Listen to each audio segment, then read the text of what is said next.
अपने चैनल में हम पहुंचे हैं उत्तर प्रदेश के बरेली जनपद की तहसील आंवला और हमारे साथ हैं बहुत ही प्रसिद्ध इतिहासकार जिनका आपने नाम तो सुना होगा और शायद देखा ना हो।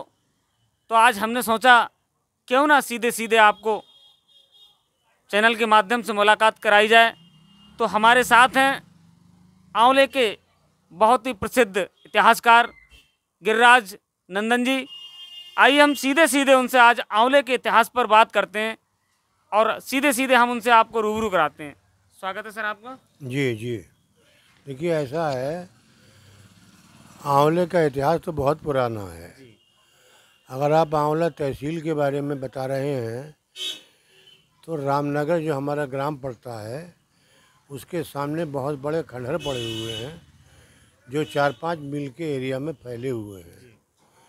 इन खंडहरों का इतिहास उतना पुराना इतिहास है जितना पुराना आपका भारतवर्ष का संपूर्ण इतिहास है। प्रारंभ से ही, जब से वैदिक काल से भारत के इतिहास की व्याख्या की जाती है, उस वैदिक काल से ही यहाँ पर पांचाल राज्य हुआ करता था। पांचाल राज्य इस वर्तमान रोहिलखंड संभाग, जिसमें 9 जिले आते हैं, बदायूं, शाहजहानपुर, पीलीभीत, बरेली, मुरादाबाद, रामपुर, संभल, अमरोहा और बिजनौर, और गंगा जी के उस पार इटावा, एटा, फर्रुखाबाद और मैनपुरी के भाग, ये सारा क्षेत्र प्राचीन काल में पांचाल कहलाता था। यहाँ पर बहुत बड़ी सभ्यता रही, यहाँ पर राजसत्ता रही, और भारत के जो प्राचीन काल में राज्य हुआ करते थे उनमें यहाँ का राज्य भी एक प्रमुख राज्य था। प्राचीन काल में, वैदिक टाइम में, इस क्षेत्र का नाम पांचाल, और यहाँ की राजधानी उस समय जो क्षेत्र हुआ करती थी वो आज मैंने बताया खंडों के रूप में मौजूद है। तो उस समय वो बहुत बड़ा महान शहर था, बड़ा शहर था, महानगर था। तो उसका पांडवों के टाइम में भी काफ़ी बृहद इतिहास है। आपने सुना होगा कि जो पांडवों की सबसे बड़ी जो महिला पात्र हैं वो सबसे ज़्यादा प्रमुखता और प्रसिद्धि द्रौपदी की है। द्रौपदी को पांचाली कहा गया है। वो पांचाली इस कारण से कहलाती हैं कि वो पांचाल की बेटी थी। यहाँ पर जो मैंने आपको ये क्षेत्र बताया, यहाँ पर उनका जन्म हुआ था और बाद में उनके पिताजी को आधा राज्य छोड़ना पड़ा था और गंगा पार ज़िला फर्रुखाबाद में एक कंपिल्य जगह है, वो भी राजधानी थी। तो वो पांचाल की राजधानी बनी। वो दक्षिणी पांचाल बना, ये उत्तरी पांचाल बना। दोनों पांचालों पर कभी एक राजा का राज्य हो जाता था और कभी ये विभाजित हो जाते थे। तो जिस समय महाभारत की घटना हुई उस समय पांचाली का जन्म यहाँ पर होकर के और विवाह फर्रुखाबाद के काम्पिल्य से हुआ था। और सर्वविदित है कि विवाह उनका पांडव राज युधिष्ठिर से हुआ था। तो वो जो सारी कहानी आपकी वो महाभारत काल की है, उससे ये हमारा क्षेत्र जुड़ा हुआ है। देखिए, पांचाल के पास में ही मेरठ ज़िले में हस्तिनापुर पड़ता है। हस्तिनापुर के शासक थे ये पांडव और कौरव लोग। तो हस्तिनापुर के निकट में हमारा पांचाल था और ये राजधानी यही क्षेत्र थी। तो जिस समय यहाँ पर उनका कुचक्र हुआ कौरवों का, और कौरवों के कुचक्र के बाद एक आपने सुना होगा कि उन्होंने लाख का भवन बनाया था जिसमें पांडवों को मारने का षड्यंत्र किया था। तो पांडव उससे बच निकले थे, तो वहाँ से बच कर के इसी क्षेत्र में आए थे, इसी क्षेत्र में रमण किया था। और जो ये अपना क्षेत्र कहलाता है हमारे तहसील आंवला में ही है, वो इस अहिच्छत्र में ही रहे थे। और ये अहिच्छत्र पांडवों में दो नामों से जाना जाता है, एक अहिच्छत्र भी कहा जाता है और एक चक्रा भी कहते हैं। और यहीं से पांडव लोग दक्षिणी पांचाल की राजधानी काम्पिल्य में, जो राजा द्रुपद ने, जो द्रौपदी के पिता थे, उन्होंने स्वयंवर रचा और उसमें यहीं से रह करके पांचाल से, इसी पांचाल से उस पांचाल दक्षिणी पांचाल में गए थे। तो यहाँ पर उस समय ब्राह्मण परिवार के यहाँ रहे। इसके पश्चात जब पांडवों को जुआ खेलने के बाद, हारने के बाद वनवास हुआ, तब भी वो इस क्षेत्र में रहे। इस पांचाल में अधिकतर उस समय बड़ा शहर अहिच्छत्र ही था। और उसके बाद यहाँ पर इनका निवास रहा है इसमें पांचाल में। और पांचाल का क्षेत्र आंवला तहसील की सिरौली से लेकर के और यहाँ तक फरीदपुर के और आगे तक, यहाँ तक आपका ये जो पूरा बड़ा बरेली ज़िले में है, ये द्वैतवन कहलाता था। यानी सिरौली जगह से लेकर के जो आपके जहाँ का आपका गांव है मिलक बहादुरपुर, उसके ही एरिया से लेकर के और आपके फरीदपुर के एरिया तक ये द्वैतवन था। और उस समय बरेली अस्तित्व में नहीं था।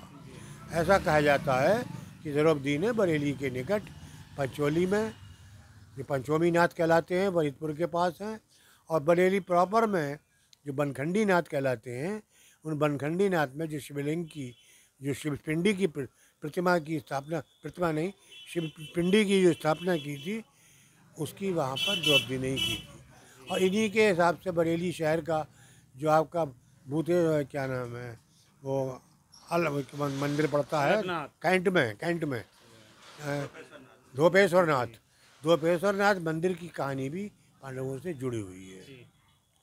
तो ये उस समय यहाँ पर आंवला भी नहीं था, ये पुराना शहर था।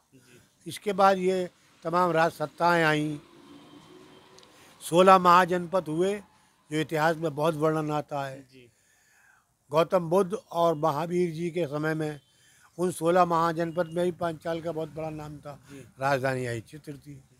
इसके बाद मौर्य वंश में, शुंग वंश में, कुषाण वंश में, गुप्त वंश में, वर्धन वंश में, ये करीब 1200-1300 साल का, 1100 साल का पीरियड था।